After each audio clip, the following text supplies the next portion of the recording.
الرحمن علم القرآن۔ بسم اللہ الرحمن الرحیم۔ شروع اللہ تعالیٰ کے پاک نام سے جو بڑا مہربان نہایت رحم کرنے والا ہے۔ السلام علیکم۔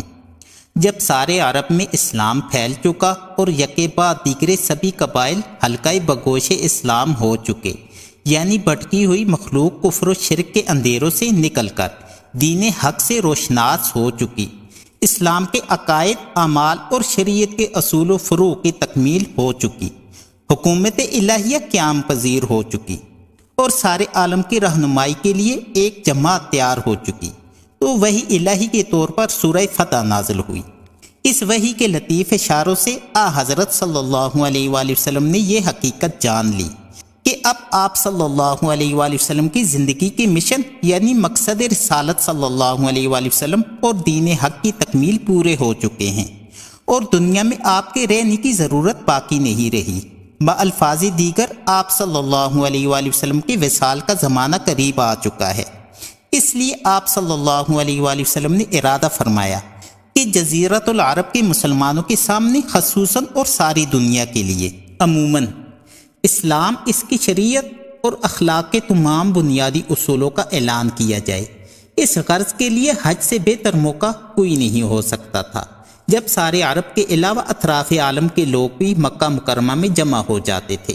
اب تک حضرت صلی اللہ علیہ وآلہ وسلم نے حج اصغر یعنی عمرہ تو 2 مرتبہ ادا فرما لیا تھا، لیکن حج اکبر ادا کرنے کا ابھی تک اتفاق نہ ہوا تھا۔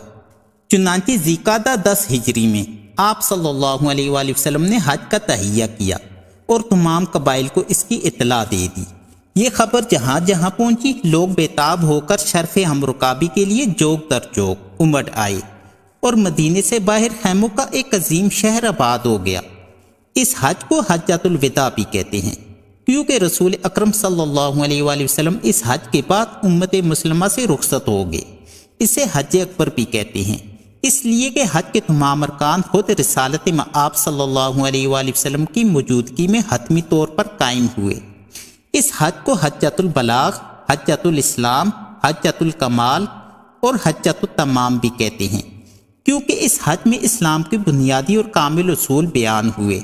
اس موقع پر اللہ تعالیٰ کی طرف سے دین حق کے کامل ہو جانے کا اعلان ہو گیا، اور اس کے بعد احکام اسلام کے بارے میں قرآن کریم کی مزید کوئی آیت نازل نہیں ہوئی۔ حضرت ابو دجانہ ساعدی رضی اللہ عنہ کو مدینہ میں عامل بنا کر حضرت صلی اللہ علیہ وآلہ وسلم بروز شنبہ 1,00,000 سے زائد صحابہ کرام کے جلوس میں اور قربانی کے 100 اونٹ بطور ہدی ساتھ لے کر مہا ازواج مطہرات اور خاندان کے بآواز بلند تکبیر پڑھتے ہوئے مدینہ سے مکہ کو روانہ ہوئے اور 6 میل پر ذوالخلیفہ کے مقام پر قیام فرمایا۔ اس مقام کو آج کل آبار علی کہتے ہیں۔ دوسرے روز نبی کریم صلی اللہ علیہ وآلہ وسلم اور تمام مسلمانوں نے احرام حج باندھا۔ اس کے بعد نبی کریم صلی اللہ علیہ وآلہ وسلم نے اپنی اونٹنی قصوہ پر سوار ہو کر بآواز بلند تکبیرات حج ادا فرمائی۔ تمام مسلمان بھی آپ کے ہم آواز ہوئے۔ اس وقت انسانوں کے ہجوم کا یہ حال تھا کہ جہاں تک نظر جاتی تھی، آگے پیچھے دائیں بائیں انسانوں کا دریا متلاطم نظر آتا تھا۔ حضرت صلی اللہ علیہ وآلہ وسلم لبیک فرماتے تو تمام مسلمان بھی ہم آہنگی سے لبیک لبیک کی صدائیں بلند کرتے، جس سے دہشت و جبل گونج اٹھتے تھے۔ اس مقدس کاروان کے ساتھ راستے میں ہر جگہ سے جوگ در جوگ لوگ شامل ہوتے جاتے تھے۔ حضرت صلی اللہ علیہ وآلہ وسلم کا راستے میں جب کسی ٹیلہ سے گزر ہوتا تو آپ 3 بار تکبیر و آواز بلند فرماتے۔ 3 ذی الحجہ کو آپ صلی اللہ علیہ وآلہ وسلم صرف پہنچے، جو مکہ مکرمہ سے 6-7 میل پر ہے۔ دوسرے دن 4 ذی الحجہ کو اتوار کے دن غسل کر کے مکہ میں داخل ہوئے۔ کعبہ پر نظر پڑی تو فرمایا، اے خدا، اس گھر کو اور زیادہ شرف و عزت دے۔ حضرت صلی اللہ علیہ وآلہ وسلم اور آپ صلی اللہ علیہ وآلہ وسلم کے صحابہ نے زیارت کعبہ کے بعد حجر اسود کو مس فرمانے کے بعد بوسہ دیا، پھر کعبہ کا 7 بار طواف کیا، پہلے 4 مرتبہ تیز قدمی سے اور باقی مرتبہ معمولی رفتار سے۔ طواف سے فراغت کے بعد مقام ابراہیم علیہ السلام میں 2 رکعت نماز ادا کی، پھر کوئی صفا پر تشریف لے گئے، وہاں سے کعبہ کو دیکھا تو فرمایا خدا کے سوا کوئی معبود نہیں، اس کا کوئی شریک نہیں، بادشاہت اور حمد و ثنا اسی کے لیے ہے، وہ جلاتا ہے وہی مارتا ہے اور تمام چیزوں پر قادر ہے، کوئی معبود نہیں مگر خدائے واحد کے۔ خدا نے اپنا وعدہ پورا کیا، اپنے بندے کی مدد کی اور اکیلے تمام قبائل کو شکست دی۔ حضرت علی کرم اللہ وجہہ جو اس وقت ملک یمن میں تھے، حضرت صلی اللہ علیہ وآلہ وسلم کے حج کی اطلاع پائی تو اسلامی لشکر پر ایک سپاہی کو اپنا قائم مقام بنا کر فریضہ حج کے لیے وہاں سے چل پڑے۔ راستہ میں احرام باندھ کر کہا یا اللہ، میں بھی اسی قسم کا احرام باندھتا ہوں جیسا تیرے رسول صلی اللہ علیہ وآلہ وسلم نے باندھا ہے، اور حضرت صلی اللہ علیہ وآلہ وسلم سے مکہ میں ملے۔ کوہ صفا سے حضرت صلی اللہ علیہ وآلہ وسلم مروہ تشریف لے گئے، اور طواف السعی سے فارغ ہونے کے بعد آپ صلی اللہ علیہ وآلہ وسلم نے حکم دیا کہ جن لوگوں کے ساتھ قربانی کے جانور نہیں، وہ عمرہ تمام کر کے احرام کھول دیں، کیونکہ آپ صلی اللہ علیہ وآلہ وسلم کے ساتھ قربانی کے جانور تھے، اس لیے آپ صلی اللہ علیہ وآلہ وسلم نے احرام نہیں اتارا اور پہلے ہی احرام میں ذوالحجہ کو مینا تشریف لے گئے۔ 9 ذی الحجہ بروز جمعہ کو نماز فجر کے بعد آپ صلی اللہ علیہ وآلہ وسلم سارے مسلمانوں کی معیت میں مینا سے عرفات تشریف لے گئے۔ اس دوران حضرت صلی اللہ علیہ وآلہ وسلم ہر موقع پر مسائل حج کے متعلق مسلمانوں کو وضاحت کے ساتھ بتاتے رہے اور بار بار یہ الفاظ دہراتے رہے، مسلمانوں حج کے مسائل سیکھ لو، کیونکہ میں نہیں جانتا کہ آیا میں اس سال کے بعد اس مقام پر تم سے آئندہ مل سکوں گا۔ میدان عرفات میں نمرہ کے مقام پر، جہاں پر اب مسجد نمرہ ہے، آپ صلی اللہ علیہ وآلہ وسلم نے کمبل کے خیمے میں قیام فرمایا اور دوپہر ڈھل گئی تو قصبہ پر سوار ہو کر میدان میں تشریف لائے اور اپنی زندگی کا آخری اور یادگار خطبہ ارشاد فرمایا، جو تاریخ اسلام میں خطبہ حجۃ الوداع کے نام سے مشہور ہے۔ یہ خطبہ اسلامی تعلیمات کا خلاصہ اور عطر ہے۔ یہ وہ مبارک دن تھا جب اسلام اپنے پورے جاہ و جلال کے ساتھ نمودار ہوا اور دور جاہلیت کی تمام بےہودہ رسوم کو یکسر مٹا دیا گیا۔ خطبہ میں آپ صلی اللہ علیہ وآلہ وسلم ہر جملہ کے بعد توقف فرماتے۔ اسی لمحے میں حضرت ربیعہ بن امیہ رضی اللہ عنہ انہی الفاظ کا اعادہ بآواز بلند فرماتے۔ حمد و ثناء باری تعالیٰ کے بعد محسن انسانیت رسالت مآب صلی اللہ علیہ وآلہ وسلم نے فرمایا، اے لوگو، میں جو کچھ کہوں اسے غور سے سنو، شاید آئندہ سال اور اس کے بعد پھر کبھی یہاں تم سے ملاقات نہ ہو سکے۔ لوگو، جاہلیت کے تمام دستور و مراسم آج میرے قدموں کے نیچے پامال ہیں۔ لوگو، بے شک تمہارا رب ایک ہے، جسد اعلیٰ ایک ہے، سب انسان آدم علیہ السلام کی اولاد ہیں۔ آدم علیہ السلام مٹی سے بنے تھے۔ اللہ تعالیٰ کی نگاہ میں صرف وہی معزز ترین ہے جو سب سے زیادہ متقی ہے۔ عربی کو اجمی، اجمی کو عربی، سرخ کو سیاہ پر اور سیاہ کو سرخ پر کوئی فضیلت نہیں، برتری صرف تقوی کے سبب سے ہے۔ اسلام کے رشتے نے تمام رنگ و نسل کے انسانوں کو باہم بھائی بنا دیا۔ ہر مسلمان دوسرے مسلمان کا بھائی ہے، سب اہل اسلام ایک برادری ہے۔ کسی شخص پر اس کے بھائی کا مال حلال نہیں جب تک وہ خود اسے اپنی خوشی سے نہ دے۔ ایک دوسرے پر ظلم نہ کرو۔ اے لوگو، جس طرح تم اس دن، اس مہینے اور اس مقام کی عزت کرتے ہو، اسی طرح ایک مسلمان کا خون، مال اور آبرو دوسرے مسلمان پر حرام ہے۔ دیکھو، تم جلد اپنے رب کے سامنے حاضر ہوگے، تم سے تمہارے اعمال کی بابت پوچھا جائے گا۔ خبردار، میرے بعد گمراہ نہ ہو جانا کہ آپس میں ایک دوسرے کی گردن مارنے لگو۔ جان لو کہ ہر گناہ کار اپنے گناہ کا خود ذمہ دار ہوتا ہے۔ باپ کے جرم کا ذمہ بیٹے پر یا بیٹے کے جرم کا ذمہ باپ پر عائد نہیں ہوتا۔ جب کسی کے پاس دوسرے کی امانت ہو، وہ اسے اس کے مالک کے حوالے کر دے۔ آج سے جاہلیت کا سود ختم کر دیا جاتا ہے۔ البتہ تمہیں اصل رقم ملے گی، نہ تم ظلم کرو اور نہ تم پر ظلم کیا جائے۔ اللہ تعالیٰ نے سود کو ممنوع فرما دیا ہے، اور سب سے پہلے میں اپنے خاندان کا تمام سود جو میرے چچا عباس بن عبد المطلب کو ادا ہونا تھا منسوخ کرتا ہوں۔ دور جاہلیت میں جو خون ہوئے وہ سب معاف ہیں، اور سب سے پہلے میں اپنے خاندان کے مقتول عامر بن ربیعہ بن حارث بن عبد المطلب کا خون، جسے مزیل نے قتل کر دیا تھا، معاف کرتا ہوں۔ اے لوگو، غور سے سنو، شیطان نظام حق کے چھا جانے کے بعد اس بات سے نا امید ہو گیا ہے کہ اب عرب میں اس کی عبادت نہ کی جائے گی، لیکن وہ اس پر بھی خوش ہوگا کہ اس کے علاوہ ان دوسرے گناہوں میں اس کی اطاعت کی جائے گی جن کو تم ہلکا سمجھتے ہو۔ اے لوگوں، محترم مہینوں کا بدل دینا کفر کے دور کی زیادتی ہے۔ اللہ تعالیٰ کی بارگاہ میں مہینوں کی تعداد قطعی طور پر بڑھا ہے، اور جب سے اللہ تعالیٰ نے آسمانوں اور زمینوں کو پیدا کیا ہے یہ تعداد اس کی کتاب میں اسی طرح ثبت ہے۔ ان میں سے 4 مہینے حرمت والے ہیں، 3 متواتر یعنی ذی-القعدہ، ذی الحجہ اور محرم، اور ایک اکیلا الگ یعنی رجب جو جمادی الاخری اور شعبان کے درمیان ہے۔ اپنی ماں کا حق ادا کرو، باپ کا حق ادا کرو، بھائی کا حق ادا کرو، اس کے بعد درجہ بدرجہ رشتہ داروں کا حق ادا کرو۔ آپ صلی اللہ علیہ وآلہ وسلم نے بار بار فرمایا کہ میں تمہیں پڑوسی سے حسن سلوک کی تاکید کرتا ہوں۔ اے لوگو، اپنی بیویوں کے معاملہ میں اللہ تعالیٰ سے ڈرتے رہو۔ خدا کے نام کی ذمہ داری سے تم نے ان کو بیوی بنایا ہے۔ تمہارا حق عورتوں پر اتنا ہے کہ وہ تمہارے بستر پر کسی ایسے کا قدم نہ پڑنے دے جو تم کو ناگوار ہو، اور ان پر یہ بھی لازم ہے کہ کسی کھلی بے حیائی کی مرتکب نہ ہو، لیکن اگر وہ ایسا کریں تو ان سے خوابگاہوں میں علیحدگی اختیار کر لو اور ایسی مار مارو جو شدید نہ ہو۔ عورتوں کا حق تم پر یہ ہے کہ تم ان کو اچھی طرح کھلاؤ، اچھی طرح پہناؤ، اور ان سے معاملہ میں حسن سلوک سے ہاتھ نہ کھینچو۔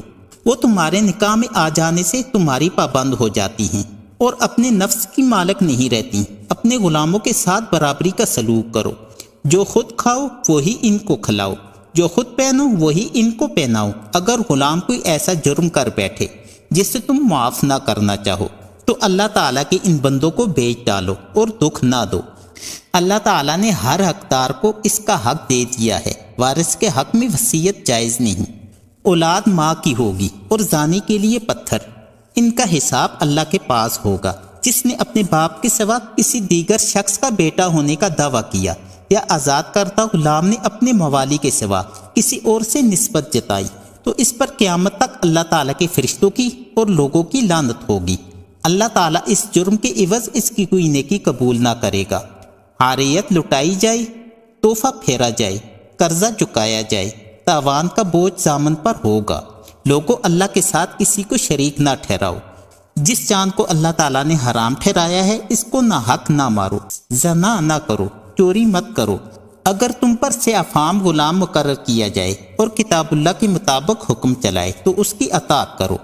اللہ تعالیٰ نے سوائے بڑھاپے کے ہر مرض کی دوا پیدا کی ہے۔ میرے لیے اور میرے اہل بیت کے لیے صدقہ حلال نہیں، چاہے بال برابر ہی کیوں نہ ہو۔ خبردار، غلو سے بچ کر رہنا۔ تم سے سابق اقوام اس بات سے ہلاک ہوں، انہوں نے دین میں غلو کیا۔ میں تمہارے درمیان ایک ایسی چیز چھوڑے جا رہا ہوں کہ جب تک اس پر کاربند رہو گے کبھی گمراہ نہ رہو گے۔ وہ ہے اللہ کی کتاب اور سنت رسول صلی اللہ علیہ وآلہ وسلم۔ لوگوں، مجھ سے حج کی رسمیں سیکھ لو، شاید میں اس حج کے بعد حج نہ کر سکوں۔ آخر میں نبی کریم صلی اللہ علیہ وآلہ وسلم نے مجمع سے پوچھا، جب تم سے میرے بارے میں پوچھا جائے گا تو تم کیا بتاؤ گے؟ لوگوں نے پکار کر کہا، ہم گواہی دیتے ہیں کہ آپ صلی اللہ علیہ وآلہ وسلم نے اللہ تعالیٰ کا پیغام پہنچا دیا، حقیقت سے سارے پردے اٹھا دیے اور امانت الہی کو ہم تک کما حقہ پہنچا دیا۔ اس پر رسول خدا صلی اللہ علیہ وآلہ وسلم نے آسماں کی طرف 3 بار انگلی اٹھا کر کہا، خدایا گواہ رہنا، خدایا گواہ رہنا، خدایا گواہ رہنا۔ پھر آپ صلی اللہ علیہ وآلہ وسلم نے امت کو الوداع کہنے سے پہلے فرمایا، جو لوگ یہاں موجود ہیں وہ یہ باتیں غیر حاضر لوگوں تک پہنچا دیں۔ ممکن ہے کہ بعض سامعین کے مقابلے میں بعض غیر حاضر لوگ ان باتوں کو زیادہ اچھی طرح یاد رکھیں اور ان کی حفاظت کریں۔ خطبہ کے اختتام کے فوراً بعد میدان عرفات میں ہی یہ آیت تکمیل دین نازل ہوئی، الیوم اکملت لکم دینکم الی آخرہ۔ ترجمہ، آج تمہارے لیے تمہارا دین مکمل کر دیا اور اپنی نعمت تم پر تمام کر دی اور تمہارے لیے اسلام بطور دین پسند کیا۔ اس آیت کے بعد وحی الہی کے نزول کا سلسلہ ختم ہو گیا، چونکہ یہ واضح ہو گیا تھا کہ آپ صلی اللہ علیہ وآلہ وسلم کا فریضہ نبوت اب پورا ہو چکا ہے۔ آپ صلی اللہ علیہ وآلہ وسلم نے صاف صاف لوگوں سے فرما دیا کہ شاید میں آئندہ سال تم سے نہ مل سکوں۔ خطبہ سے فارغ ہو کر آپ صلی اللہ علیہ وآلہ وسلم کو حضرت بلال رضی اللہ عنہ کو اذان کا حکم دیا اور ظہر و عصر کی نمازیں اکٹھی ادا کیں۔ بعد ازاں آپ صلی اللہ علیہ وآلہ وسلم عرفات سے مراجعت فرما کر مکہ روانہ ہوئے۔ مزدلفہ پہنچ کر مغرب کی نماز ادا فرمائی، رات بھر وہیں آرام فرمایا۔ یہی ایک رات ہے جس میں آپ صلی اللہ علیہ وآلہ وسلم تہجد کے لیے نہ اٹھے۔ نماز فجر کے بعد طلوع آفتاب سے قبل مینا کی طرف کوچ کیا۔ مینا میں صرف جمرۃ العقبہ کی رمی فرما کر قربان گاہ کی طرف روانہ ہوئے۔ وہاں پہنچ کر مدینہ سے قربانی کے لیے ہمراہ لائے ہوئے 100 اونٹوں میں سے 63 اونٹ اپنے دست مبارک سے ذبح کیے۔ اس وقت آپ صلی اللہ علیہ وآلہ وسلم کی عمر بھی 63 برس تھی، شاید اسی لیے اپنی عمر کے برابر اونٹ ذبح کیے۔ باقی 37 اونٹ حضرت علی رضی اللہ عنہ کے سپرد فرمائے کہ وہ ذبح کریں۔ پھر مناسک حج کا آخری فرض سر منڈوانا ادا کیا۔ اس سے فارغ ہو کر احرام کھول دیا۔ اسی دن 10 ذی الحجہ کو عید الاضحیٰ کہلاتا ہے۔ مینا سے روانہ ہو کر مکہ میں طواف زیارت کیا اور حضرت عباس رضی اللہ عنہ کے ہاتھوں قبلہ رخ ہو کر آب زمزم سیر ہو کر پیا۔ پھر مینا لوٹ آئے۔ مینا میں آپ صلی اللہ علیہ وآلہ وسلم نے 3 دن گزارے، یعنی 11، 12 اور 13 ذی الحجہ، جو ایام صدیق کہلاتے ہیں۔ تینوں ایام میں آپ صلی اللہ علیہ وآلہ وسلم نے جمروں کی 7 کنکریوں سے رمی فرمائی اور ظہر کے بعد وہاں سے روانہ ہو کر برائے باب العلیہ مکہ میں داخل ہوئے اور پھر طواف الوداع ادا کر کے مدینہ منورہ مراجعت فرمائی۔ قیام مینا میں ایام تشریق کے دوران حضرت صلی اللہ علیہ وآلہ وسلم نے 2 مرتبہ خطبے دیے۔ ان میں سے بعض باتیں نئی تھیں اور بعض وہی جو 9ویں تاریخ کو عرفات کے خطبے میں ارشاد فرمائی۔ اہمیت کا لحاظ فرماتے ہوئے آپ صلی اللہ علیہ وآلہ وسلم نے فرمایا، زمانہ پھرا کر اسی نقطے پر آ گیا جس پر آسمان و زمین کی پیدائش کے وقت تھا۔ لوگوں کچھ معلوم ہے آج کون سا دن ہے؟ انہوں نے عرض کیا، خدا اور اس کا رسول جانتے ہیں۔ آپ صلی اللہ علیہ وآلہ وسلم نے سکوت کے بعد فرمایا، کیا آج قربانی کا دن نہیں؟ لوگوں نے پھر جواب دیا کہ خدا اور اس کا رسول بہتر جانتے ہیں۔ آپ صلی اللہ علیہ وآلہ وسلم نے فرمایا، کیا یہ حج کا مہینہ نہیں؟ لوگوں نے عرض کیا، بے شک۔ پھر فرمایا، یہ کون سا شہر ہے؟ لوگوں نے جواب دیا کہ خدا اور اس کا رسول بہتر جانتے ہیں۔ آپ صلی اللہ علیہ وآلہ وسلم نے فرمایا، یہ حرمت والا شہر مکہ نہیں؟ لوگوں نے عرض کیا، بے شک۔ اس طرح دن، مہینے اور شہر کی حرمت لوگوں کے ذہن میں بٹھا کر فرمایا، تمہارے خون، تمہارے مال اور تمہاری آبروئیں قیامت تک کے لیے اسی طرح حرمت کی مستحق ہیں جس طرح آج کا دن، یہ مہینہ اور یہ شہر حرمت والے ہیں۔ دیکھو میرے بعد گمراہ نہ ہو جانا کہ ایک دوسرے کی گردن مارنے لگ جاؤ۔ تمہیں عنقریب خدا کے سامنے حاضر ہونا ہے، وہ تم سے تمہارے اعمال کی باز پرس کرے گا۔ لوگوں، نہ تو میرے بعد کوئی نبی آئے گا نہ امت پیدا ہوگی۔